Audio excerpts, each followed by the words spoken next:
a strange flood in the area of Yellowstone National Park. After Yellowstone, floodwaters are menacing Montana's largest city, Billings, Montana. And I'll leave links below for you. But I want to go into the update. We have a tremendous picture from National Park Service from the helicopter aerial image taken by Doug Kraus. And you can see the ravaging rivers have taken out roads. Okay, this is from news release June 14th. So you can see what's going. The park is closed.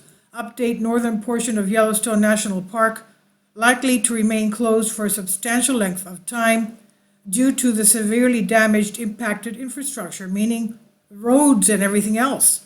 Visitors traveling to the park in coming weeks must stay informed about current situation, road and weather conditions. It's not just the roads that have come out, have been washed out and destroyed, but also more inclement weather. The northern portion of Yellowstone National Park likely to remain closed for a substantial length of time due to severely damaged impacted infrastructure. The updates: aerial assessment conducted Monday, June 13 by Yellowstone National Park show major damage to multiple sections of road between North Entrance, Gardner, Montana, Mammoth Hot Springs, Lamar Valley, and Cook City, Montana, near the northeast entrance. Well, we know that northwest of the caldera, of course, is the caldera. The supervolcano spreads into Montana and Idaho. Now, many sections of road in these areas are completely gone and will require substantial time and effort to reconstruct. The National Park Service will make every effort to repair these roads as soon as possible.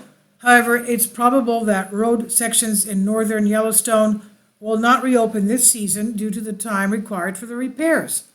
That's where most of the damage was done. To prevent visitors from being stranded in the park if conditions worsen, the park, in coordination with Yellowstone National Park lodges, made the decision to have all visitors move out of overnight accommodations, lodging, and campgrounds and exit the park. Now, we know this is summer. A lot of people take their vacations there, and they have a lot of beautiful hotels, motels in the area, even along Hebgen Lake, where they do a lot of fishing. Now, all entrances to Yellowstone National Park remain closed temporarily while the park waits for flood waters to recede and can conduct evaluations on the roads, bridges, and wastewater treatment facilities to ensure visitors and employee safety. Now, there will be no inbound visitor traffic at any of the 5 entrances into the park, including visitors with lodging and camping reservations, until conditions improve and park infrastructure is evaluated. The park's southern loop appears to be less impacted than the northern roads, and teams will assess damage to determine when opening of the southern loop is feasible. This closure will extend minimally through next week and June 19.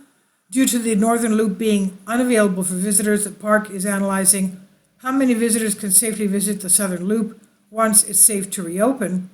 This will likely mean implementation of some type of temporary reservation system to prevent gridlock and reduce impacts on park infrastructure. At this time, they said there are no known injuries nor deaths to have occurred in the park as a result of the unprecedented flooding. Effective immediately, Yellowstone backcountry is temporarily closed while crews assist campers, 5 known groups in the northern range, and assess damage to backcountry campsites, trails, and bridges. The National Park Service, surrounding counties and states of Montana and Wyoming, are working in the park's gateway communities to evaluate flooding impacts and provide immediate support to residents and visitors.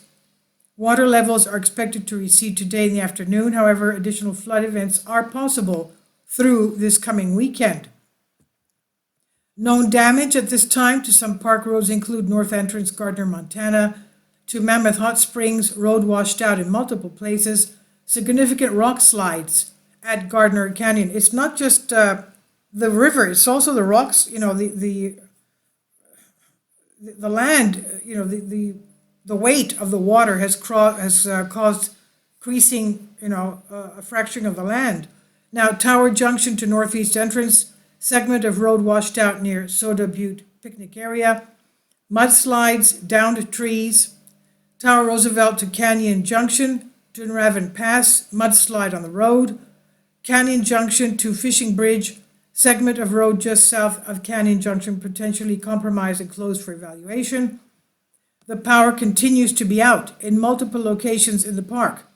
Water and wastewater systems at Canyon Village and Mammoth Hot Springs are being impacted by flooding conditions and are being monitored. So this, I'll leave a link below for you. This is the latest from the update by National Park Service. I'll leave links below for you for this. Please leave your comments and thank you for your support. Kindly support my Patreon account. The daily posts are 5 videos daily and they are totally different from what I have on my YouTube channel.